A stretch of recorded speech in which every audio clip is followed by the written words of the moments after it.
नमस्कार विद्यार्थियों, आप सबका हार्दिक स्वागत है।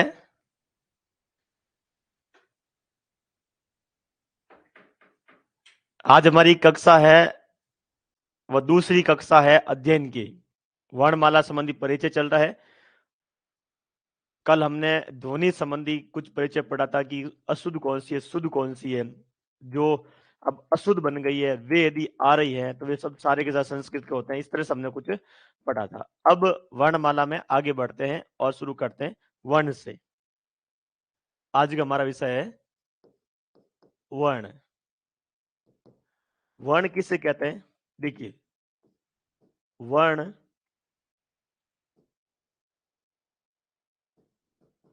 वह छोटी से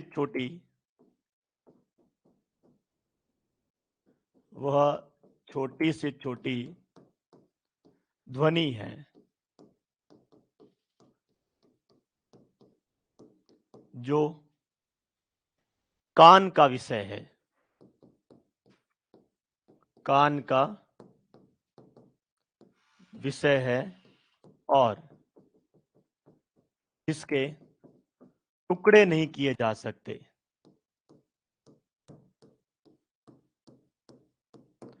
टुकड़े नहीं किए जा सकते।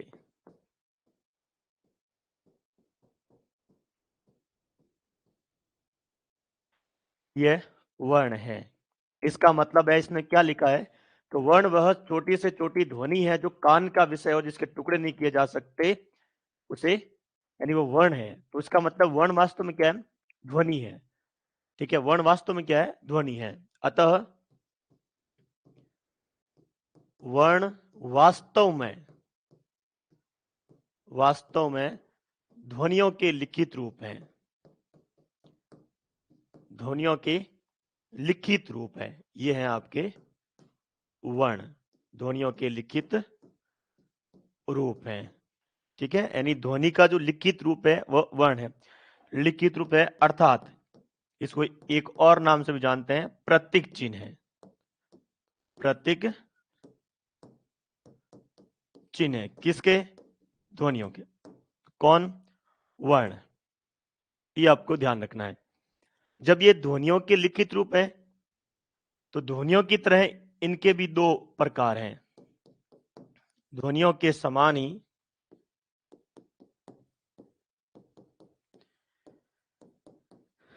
ये भी दो प्रकार के हैं।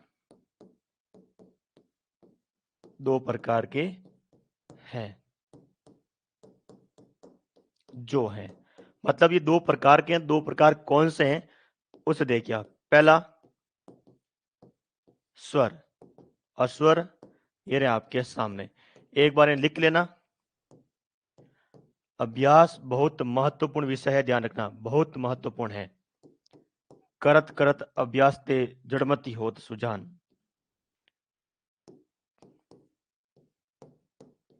ओ और औ, ये 11 स्वर है। अभी यहां पर स्वर पढ़ा में, स्वर में कोई दिक्कत नहीं है, पर यदि जैसे हम व्यंजन के प्रकार में आते हैं, सुनिएगा, यहां पर हम व्यंजन में आते हैं तो व्यंजन में हमारे सामने कुछ विशेष चीजें आती है। आज जो कक्षा चल रही है किस तरह से चल रही है थोड़ा कमेंट करके बता दीजिएगा। हमने थोड़ा सा बदलाव किया है कक्षा में। कल इससे भी अच्छा बदलाव हो जाएगा कक्षा में। बेहतरीन तरीके से कक्षा आपके सामने आए, इसका हम पूरा प्रयास कर रहे हैं।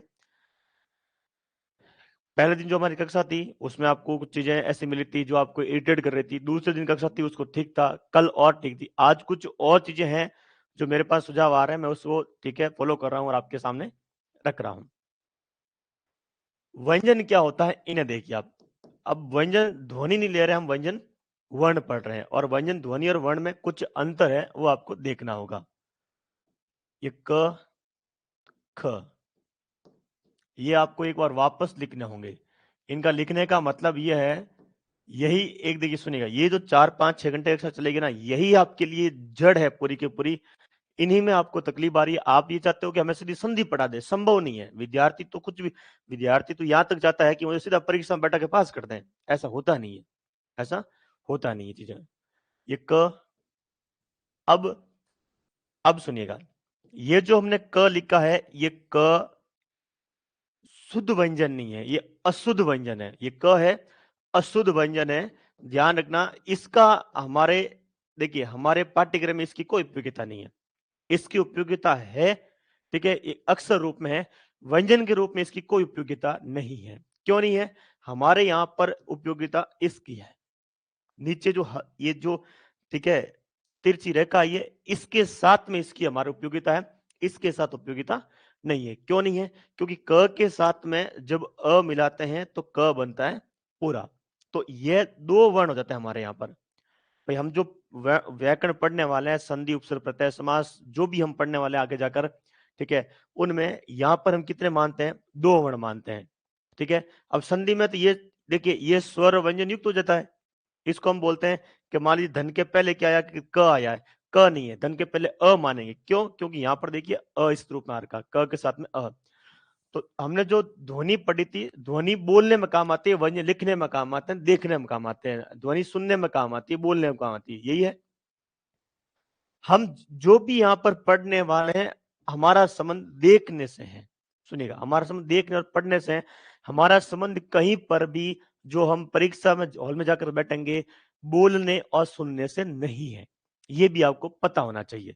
बोलने सुनने से नहीं है, ठीक है, कहीं पर भी नहीं। ठीक, तो हम यहां से शुरू करेंगे। यह है हमारे लिए व्यंजन, और यह है वर्ण, और यह वर्ण है, यह ध्वनि है। ये घ ध्वनि है, और यह वर्ण हो गया। अब यह ध्वनि है। देखिए, ऐसी ध्वनि हमारे पास में है ही नहीं। हमने पढ़ा था कि क से कबूतर, ख से खरगोश, घ से गमला, घ से घड़ी, अंग यानी खाली, यानी ड यानी खाली बोलते हैं आप, यानी अंग यानी खाली बोलते हैं। जो आप खाली बोल रहे हो, इसका मतलब है ऐसी ध्वनि हमारे पास में नहीं है, लुप्त हो चुकी है, अज्ञात है पूरी तरह से। पर यह व्यंजन हमारे पास में है। ये व्यंजन हमारे पास में है। इसका क्या मतलब हुआ? इसका मतलब ये हुआ कि ये देखिए, ये जो हमने लिखा है, ये देखने और लिखने में काम आएगा, पढ़ने में काम आएगा। जैसे बोलोगे तो आप ध्वनि निकल जाएगी। तो बोलने वाला विषय हमारे पास में नहीं है, तो लिखने में ये काम आता है। इसलिए हमारे यहाँ पर ये व्यंजन पूरी तरह से क्या होगा? उपयोगी है यहाँ पर। तो ये मत करना कि सर हल चिन्ह लगते ही वो उपयोगी है। हल चिन्ह लगे मतलब क्या हो जाएगा? उपयोगी हो जाएगा यहाँ पर। इसके बाद आते हैं च में। अब आपको, मुझे लगता है कि समझ में आ चुका है कि हम यहाँ पर ये क्यों पढ़ रहे हैं, ध्वनि, और आपको ये व्यंजन क्यों पढ़ाए गए हैं, ये वर्ण क्यों पढ़ाए। इसलिए पढ़ाए कि आपको पता होना चाहिए कि ध्वनि और वर्ण में कितना सा अंतर है। और ये जो परिभाषाएं, ये बहुत उच्च स्तर की परिभाषाएं हैं, इनके चक्कर में आपको नहीं पढ़ना है।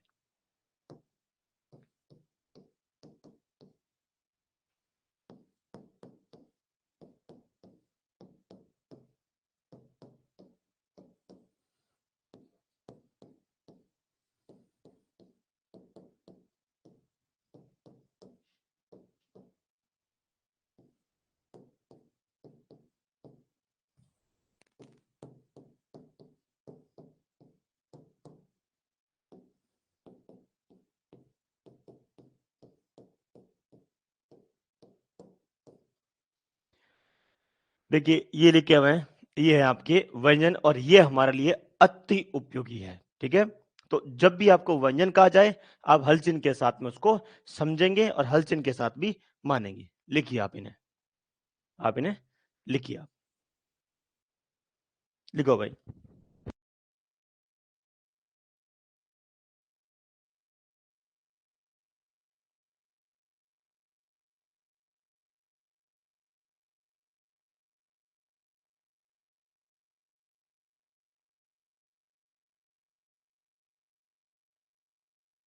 लिखने का आपको पूरा समय मिलेगा। अब मैंने वर्ण आपको बता दिया है कि वर्ण के दो प्रकार है, एक स्वर है, दूसरा व्यंजन है। अब आप लिख लीजिए, मैं आपको लिखने का पूरा समय दूंगा, आप निश्चित रहिए। मैं बोलूंगा आप लिख लीजिए, इसका मतलब आपको लिखना है। मैं बोलूंगा आप जब पढ़ा रहा हूं तो इसका मतलब है चाहे तो साथ लिखें, चाहे तो आप रुक कर लिखें।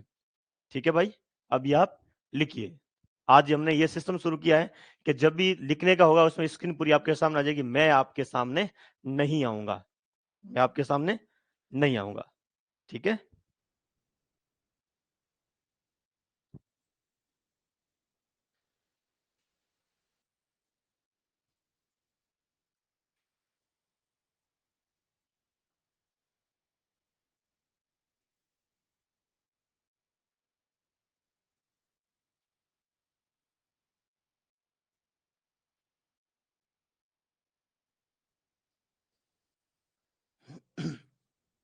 लिख लिया आपने?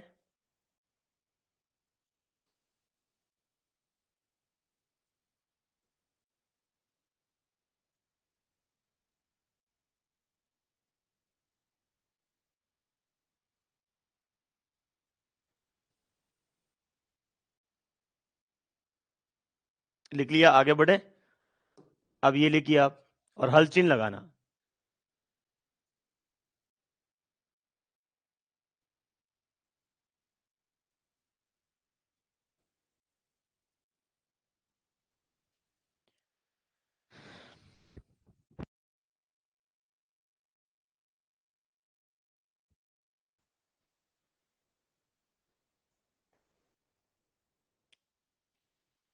रविवार को हम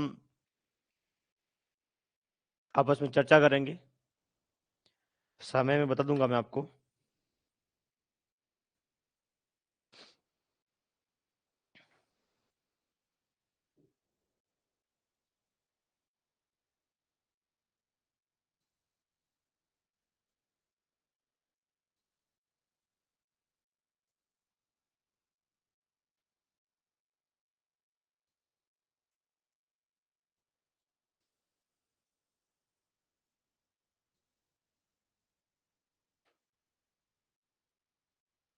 ये भी लिख लिया आपने?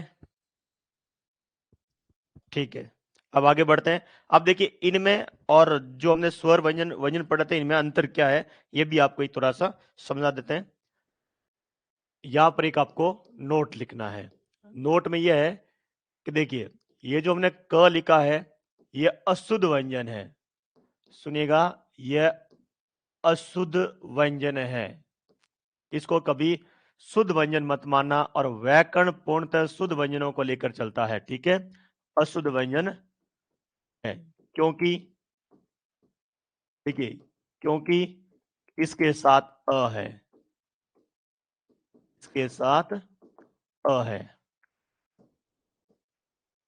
अ है, यानी क के साथ में अ आता है तो क्या बनता है, क बनता है। अब ये जो क है, ये शुद्ध व्यंजन है।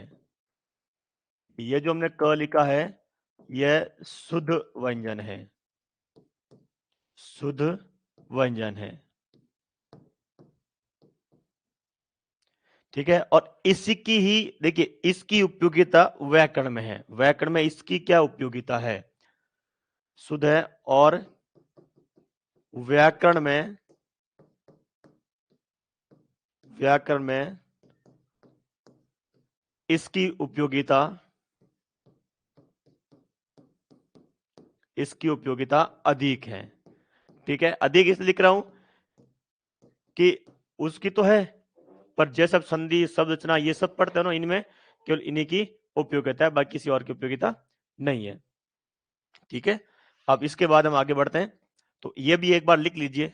इसके बाद हमारा विषय होगा वर्णमाला। अब हमें ज्यादा इनमें चर्चा नहीं करनी है व्यंजनों के बारे में। जितने व्यंजन है सारे के सारे लिखित रूप में हमारे सामने क्या आएंगे, शुद्ध रूप में, और सबको आपको याद करना होगा। वर्णमाला में क्या होता है वो देख लीजिए। वर्णों की व्यवस्थित क्रमबद्ध समूह को वर्णमाला कहते हैं।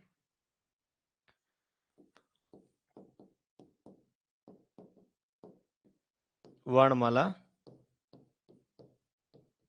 कहते हैं, ठीक है। ये आपको थोड़ा सा साथ में याद रखना होगा, पढ़ना होगा। जो आपकी इच्छा है, जैसे रखोगे वैसे करिएगा।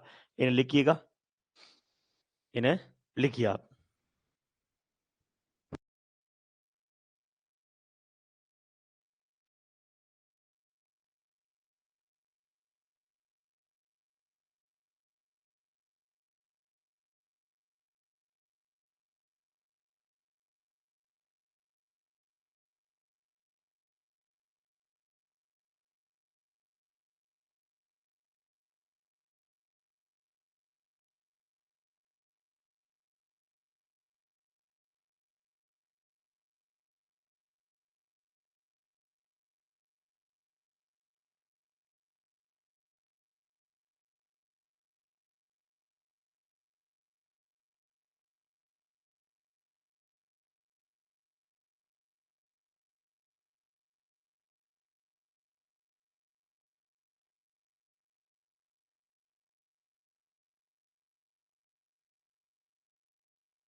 देखिए हिंदी वर्णमाला में जो वर्ण है,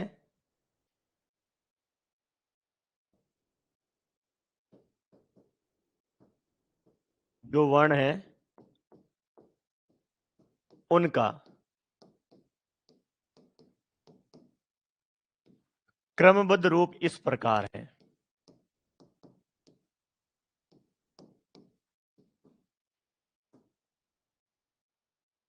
यदि किसी विद्यार्थी को ये लग रहा है कि सर हम कितने वर्ण माने, कौन से वर्ण माने, देखिए सब इंस्पेक्टर भर्ती परीक्षा के लिए इससे कोई मतलब नहीं है। क्यों? क्योंकि आपके पाठ्यक्रम में कहीं पर वर्णमाला विषय नहीं लिखा हुआ, तो ऐसा कभी प्रश्न नहीं आएगा, यानी वर्णमाला का प्रश्न आएगा ही नहीं। ठीक है, ये तो हमारे लिए काम के हैं कि इतना आएगा तो हम हिंदी विषय हमारे लिए महत्वपूर्ण हो जाएगा, मजबूत हो जाएगा, इसलिए पढ़ रहे हैं हम। सबसे पहले स्वर आते हैं, और स्वर को एक बार वापस लिख दीजिए आप, ताकि कोई विद्यार्थी ऐसा हो जो भूल गया हो बहुत सारे विषय पढ़ते पढ़ते या बहुत वर्ष पढ़ते पढ़ते, तो उसको कोई दिक्कत नहीं आएगी, उसको कोई दिक्कत नहीं आएगी। 4-5 बार पढ़ेंगे तो याद हो जाएंगे। भाई मैं तो रोज लिखता हूं, आपको तो नौकरी तक लिखना है, आपको तो नौकरी तक लिखना है। इसके बाद देखिए, इसके बाद में हम लिखते हैं अयोगवाह। अब ये अयोगवाह क्या होता है, हमारे लिए ये दो नाम महत्वपूर्ण है। एक तो है अनुस्वार, ठीक है, अनुस्वार यानी ऊपर बिंदी होती है उसको क्या कहते हैं, अनुस्वार कहते हैं। और अनुस्वार के विकल्प में लिख सकते हैं हम अनुनासिक। अनुनासिक का मतलब होगा चंद्र बिंदु। तो देखिए हमने यहां पर भी शुरुआत में क्या लिख दिया, इनको विकल्प में लिख दिया। ये चिन्ह है, तिर्यक चिन्ह है, वैकल्पिक चिन्ह है ये। तो जहां बिंदी आती है वहां चंद्रबिंदु नहीं आएगा, जहां चंद्रबिंदु आता है वहां बिंदी नहीं आएगी। और किसी शब्द में ये कभी दो साथ में नहीं आ सकते हैं, एक शब्द में कभी दोनों का एक साथ प्रयोग नहीं हो सकता कि शुरुआत में चंद्रबिंदु आ गया और बाद में बिंदी आ गई, ऐसा नहीं करते हैं। ठीक है, करते हैं तो फिर वो जो बिंदी है ये थे कि पांचवे का, देखिए ये क्या ना, पांचवे का जो पांचवा है प्रत्येक वर्ग का, जो आगे पढ़ेंगे पांचवा किसको कहते हैं, अंग यण नम, उनके स्थान पर आता है। तो ये भी हम आगे पढ़ने वाले हैं कि ये क्या क्या आएंगे। और दूसरा जो है, ठीक है, दूसरा है वो है आपका विसर्ग। तो ये दो जो ध्वनियां हैं अनुस्वार और विसर्ग, इनको हम कहते हैं अयोगवा। अयोगवा क्यों कहते हैं, देखिए अ दन योग दन वहा। वहा का अर्थ होगा यहां पर चलना, समझ लीजिए, वहा का अर्थ होगा चलना, योग मतलब जोड़कर, ठीक है, और ये नहीं, यानी जो चलते हैं पर साथ में गिने नहीं जाते हैं, यानी इसको ऐसे पढ़ सकते हैं, जिनका योग न होते हुए भी जो साथ चले, जिनका योग अ यानी न होते हुए भी जो साथ चले, वे कौन से हैं, अयोगवा है। योग नहीं होने का मतलब इनका योग नहीं होता है, कुल वर्णों की संख्या में योग नहीं होता इनका, तो यह वर्णमाला टॉपिक होता है तब पढ़ने का विषय होता है। तो इनका जिनका योग न हो वो भी तो भी साथ चले, वो आपका अयोगवा है। अब आते हैं हम इसमें कि हमारे लिए इनकी उपयोगिता क्या होगी। अनुस्वार की उपयोगिता है और विसर्ग की है। इसकी उपयोगिता केवल तद्भव तत्सम तद्भव शब्दों में जाकर के होगी, बाकी संधि में अनुस्वार और विसर्ग आएंगे, बाकी ये चंद्रबिंदु कभी नहीं आता, किसी स्थिति में नहीं आता है। इनकी विशेषता और है, ये जो देखिए जो बिंदी है, ये व्यंजन के पहले लिखे जाते हैं स्वर के बाद में। इनकी विशेषता और है, ये स्वर के बाद आते हैं और व्यंजन के पहले लिखे जाते हैं, सदैव इनकी यही स्थिति है। जब ये स्वर के बाद आते हैं और व्यंजन के पहले लिखे जाते हैं, इनको क्या कहां लिखते हैं, वर्णमाला में भी इनको स्वर व्यंजन के बीच में लिखा गया है, स्वर व्यंजन के बीच में लिखा गया। कैसे, जैसे मान लीजिए आपको अंग शब्द लिखना हो, एक बार देख लीजिए, आपको अंग शब्द लिखना हो, आपको दांत शब्द लिखना हो, तो जब भी लिखोगे, जैसे ही आप इसको अलग करोगे, सुनेगा, मान लीजिए मैं इसको ऐसे अलग कर देता हूं, ठीक है, तो आपको ये समझ में आएगा कि ये है क्या, ये है क्या। जैसे हमने यहाँ पर द लिखा, फिर हमने यहाँ पर आ लिखा, और मान लीजिए हम ऐसे लिखते हैं इसको चंद्रबिंदु को, और फिर हमने त लिखा, और फिर क्या लिखा, अ लिखा। तो जब कभी होगा ये स्वर के तो रहेंगे देखिए बाद में, और व्यंजन का रहेंगे पहले, रहेंगे व्यंजन के पहले रहते हैं लेखन में जब भी लिखोगे। तो यही कारण है कि वर्णमाला में इनको हमने कहां रखा है, दोनों के बीच रखा है। यदि आपके पाठ्यक्रम वर्णमाला होती तो हमें हमारे लिए प्रश्न बहुत ही महत्वपूर्ण होता। पर है नहीं, नहीं है। अब आते हैं व्यंजन में। व्यंजन में क्या क्या है, इनको एक बार आपको ठीक से पढ़ना होगा। व्यंजन जो है वर्णमाला में, इनको 2-3 भागों में बांट रखा हमने, ठीक। तो अब हमारे लिए यहाँ पर 2 भाग हैं, उन 2 भाग को आप देख लीजिए, ठीक है। पहला भाग है वो है वर्गीय व्यंजन। ध्यान रखिए, यहाँ जो लिखने जा रहा हूं ये आपके लिए थोड़ा सा जगह को सीमित करने वाला होगा, ठीक है। जगह थोड़ी विशेष रूप से आपको ढंग की करनी होगी। इसमें 2 प्रकार के हैं। पहले है वर्गीय व्यंजन। वर्गीय में कौन कौन सा आता है? वर्गीय में आता, देखिए, क वर्ग। वर्ग 5 है कुल, सुनिएगा, वर्ग कितने हैं? 5 हैं। तो क वर्ग, च वर्ग, ये सब आपको ऐसे याद रखने होंगे ताकि आगे दिक्कत नहीं आए। फिर है आपका त वर्ग, क वर्ग। मैं ऐसे मिटा नहीं रहा हूं, वापस नीचे जगह देख रहा हूं भाई, मैं नहीं चाहता कि अगले पेज पर जाएं हम। ये लो, आ गए। लिखने, जो वर्ण लिखे जा रहे हैं, ये ज्यादा मोटे हैं या ज्यादा पतले हैं, ये भी बता देना कि सर इनका कुछ सुधार करना है या बिल्कुल सही है, इसके बारे में आप बता देना। देखिए क वर्ग, क वर्ग में 5 है। क, ख, ग, घ और अंग, ये हो गए। इस तरह से च वर्ग के 5 है, ये आपको पांचों आपको याद करने हैं।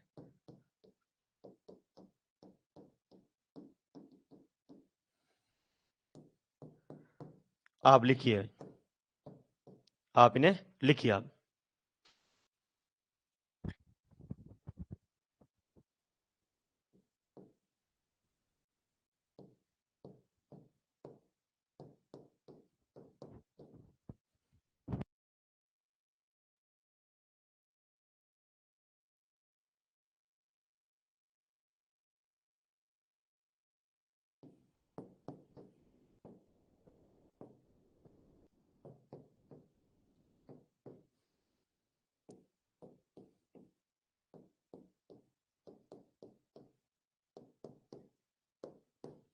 ये 25 हो गए आपके। क वर्ग में 5 है। अब इनमें एक स्थिति और है, ठीक है, एक बार लिखिए, फिर इनको हम समझते हैं।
लिख लिया आपने?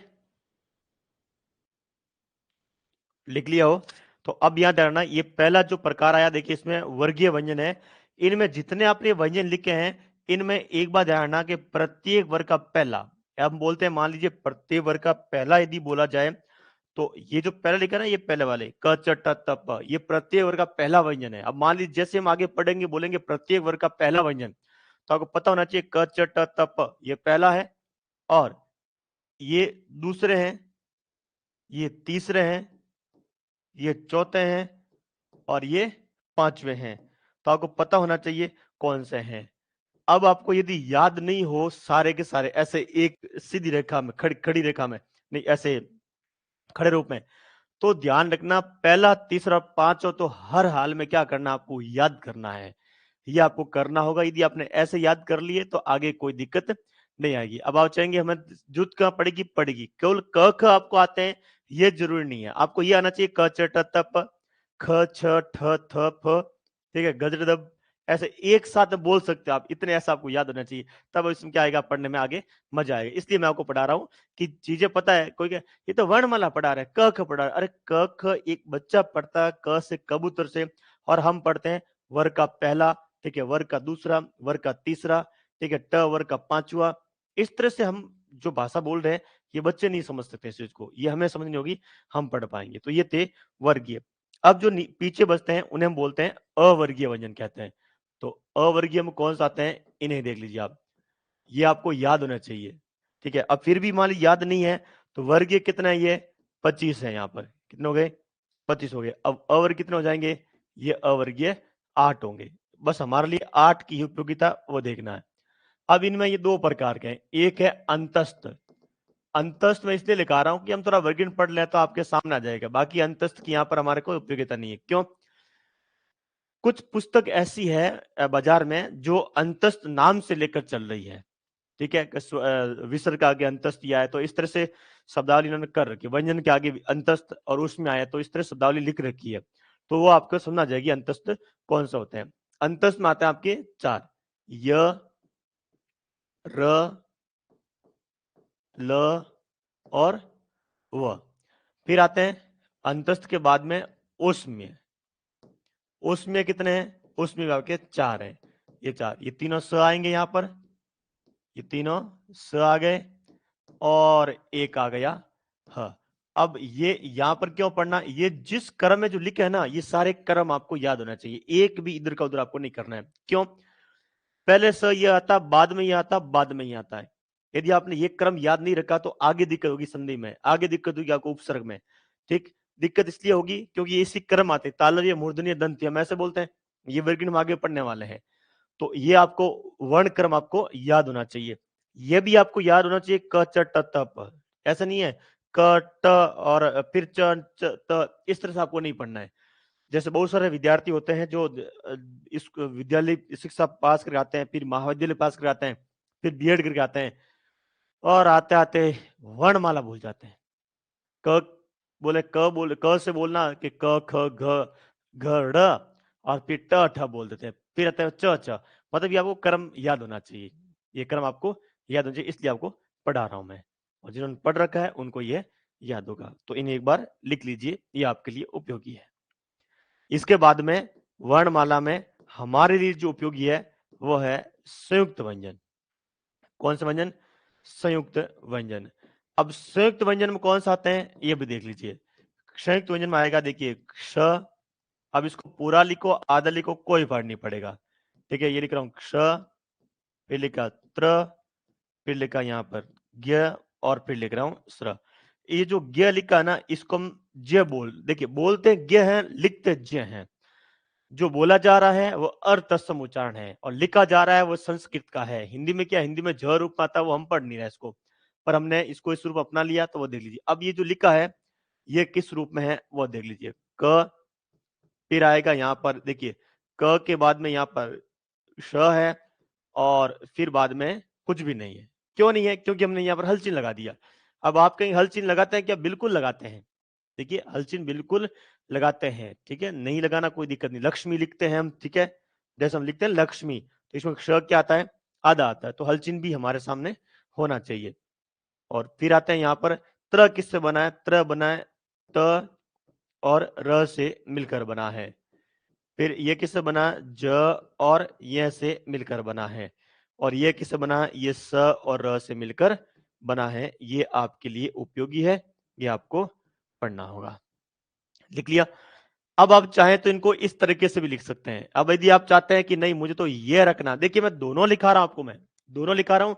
बहुत सारे विद्यार्थी, देखिए बहुत सारे विद्यार्थी चीजों को ठीक से नहीं पढ़ते हैं, सरसरी निगाहों से देखते हैं उनको, केवल सोचते ठीक है क ख चल रहा है, क्या करना है इसको, संयुक्त अक्षर पता है, पर वो बाद में भूल जाते हैं। जब विषय पढ़ना शुरू होते हैं फिर वो पूछते हैं कई बार कि ये क्या हुआ, यहाँ पर ये क्या हुआ।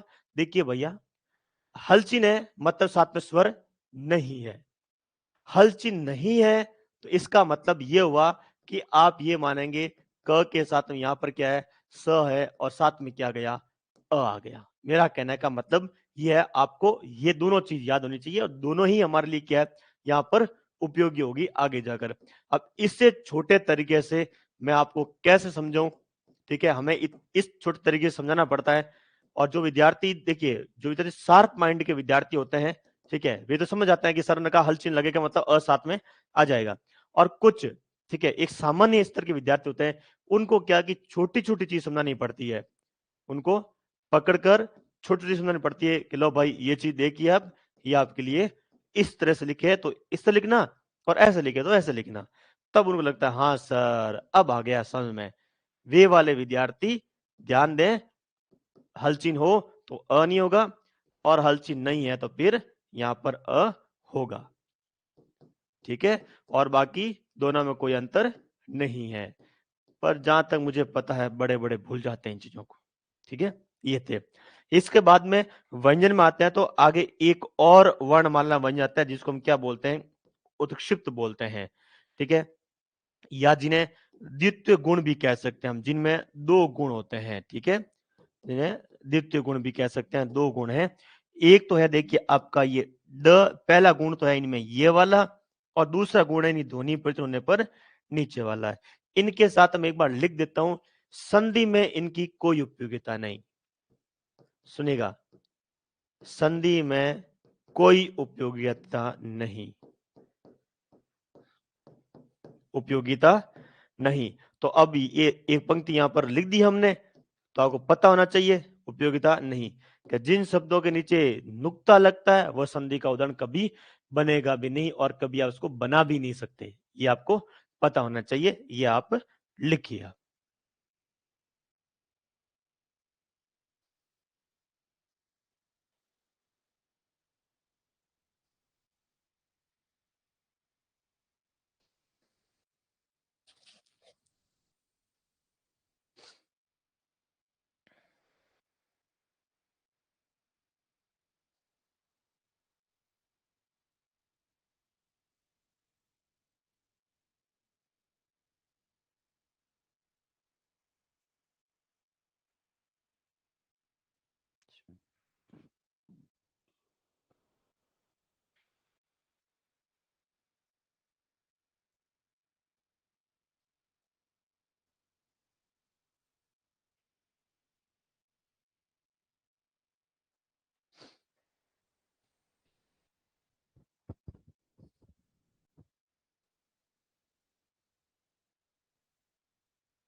लिख लिया आपने। अब ये विद्यार्थी कह रहे हैं कि जो प्रौढ़ है फिर इसको कैसे लिखेंगे। देखिए, प्रौढ़ यदि आपने ऐसे लिखा तो गुण संधि का उदाहरण है, और प्रौढ़ यदि आपने ऐसे लिख दिया तो ये तद्भव बन जाएगा।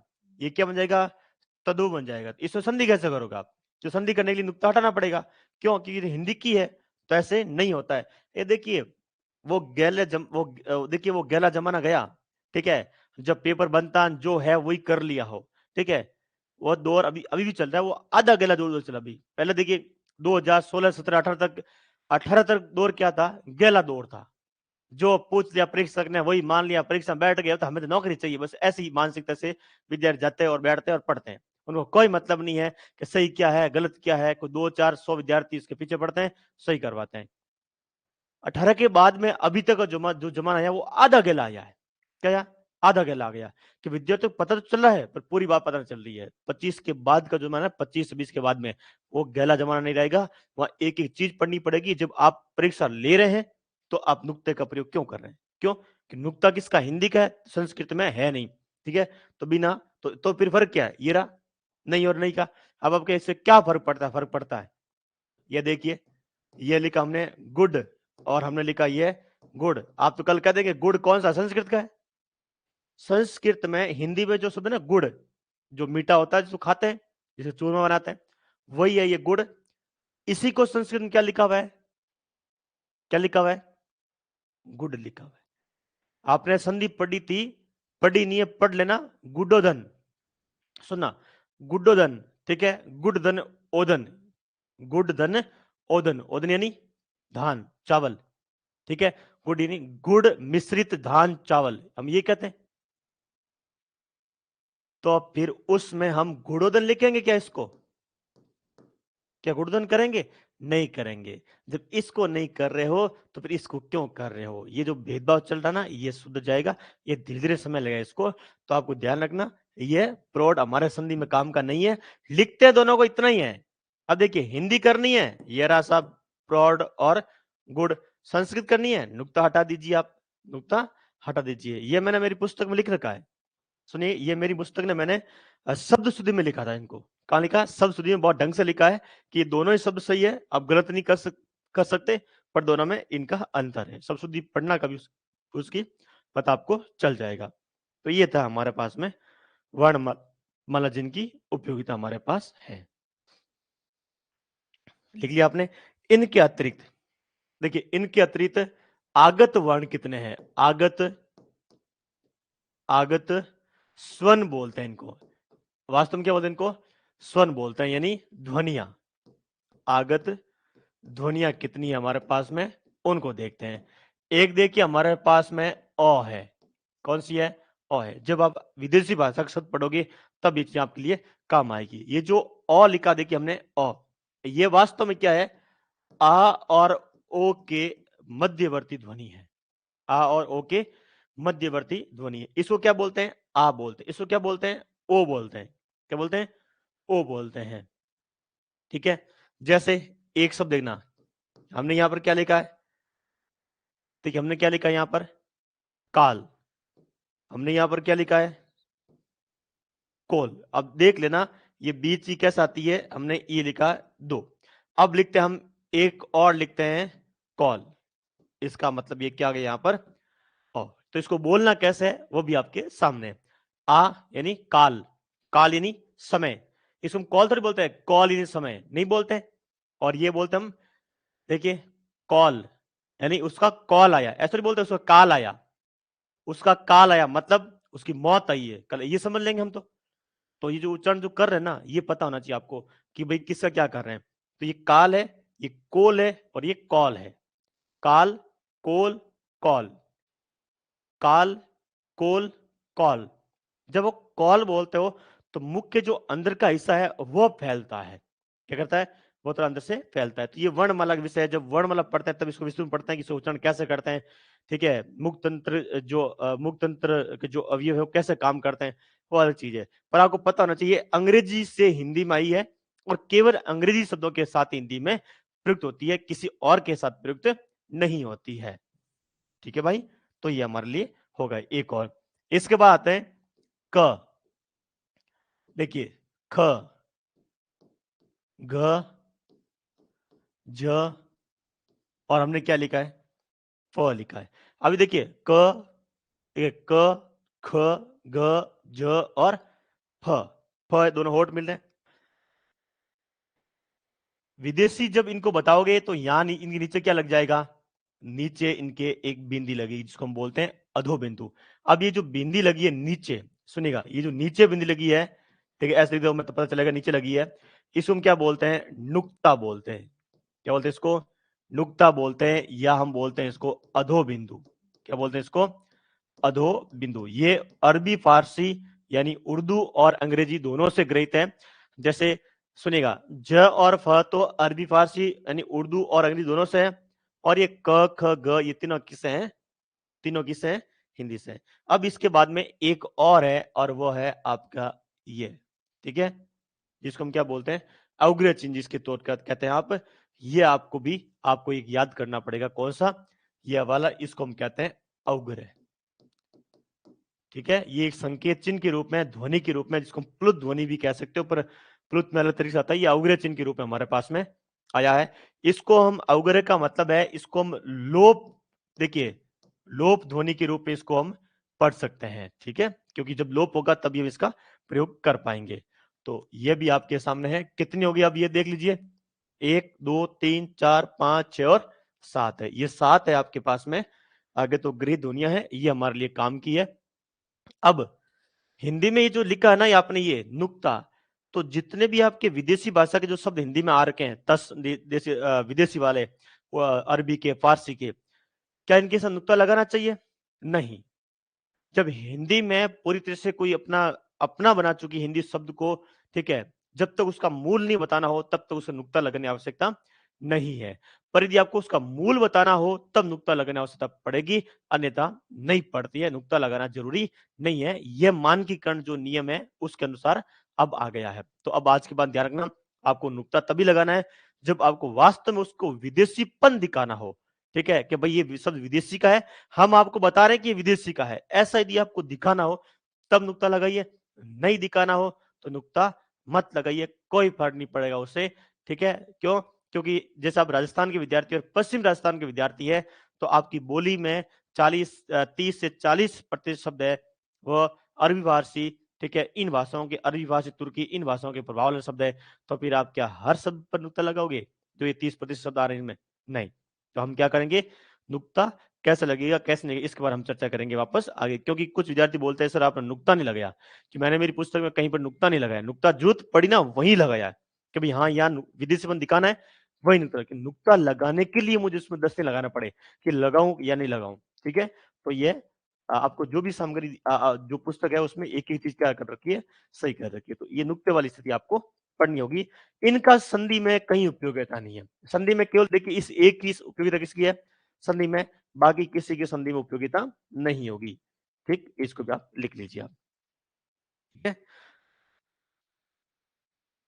तो ये था आज का हमारा विषय, वर्ण और वर्णमाला। अभी वर्णमाला तक हम छोटी छोटी क्लास ले रहे हैं, इसके पीछे वजह है अभी एडमिशन चल रहे हैं, अभी पलटदार एडमिशन चल रहे हैं, ठीक है। तो और भी कोई विद्यार्थी उनको बोल दिए कि आप कक्षा में आ जाइए, और एडमिशन अभी चल रहे हैं, तो इनके साथ में मैं चाहता हूँ कि भाई एक छोटे छोटे टॉपिक है विद्यार्थी कवर कर लेंगे, 2-4 दिन अभी और एडमिशन चलेंगे, उसके बाद में आप नियमित जो हमारी कक्षा है समय बढ़ जाएगा, और हम रविवार को तय करेंगे हमारी कक्षा कैसे रहेगी कैसे नहीं रहेगी। मैं बहुत सारे विद्यार्थियों से चर्चा करने वाला हूँ, कल मैं आपको समय बता दूंगा कि रविवार को हम किस समय चर्चा करेंगे, जूम मीटिंग के माध्यम से करेंगे या आपके जो भी मैं आपको बता दूंगा कल, ठीक है, जो भी आपको पूरी सुविधा आपको मिल जाएगी। तो चलिए विद्यार्थियों, पढ़ते रहे, मस्त रहें, खुश रहें। आज धन्यवाद, शुभ रात्रि।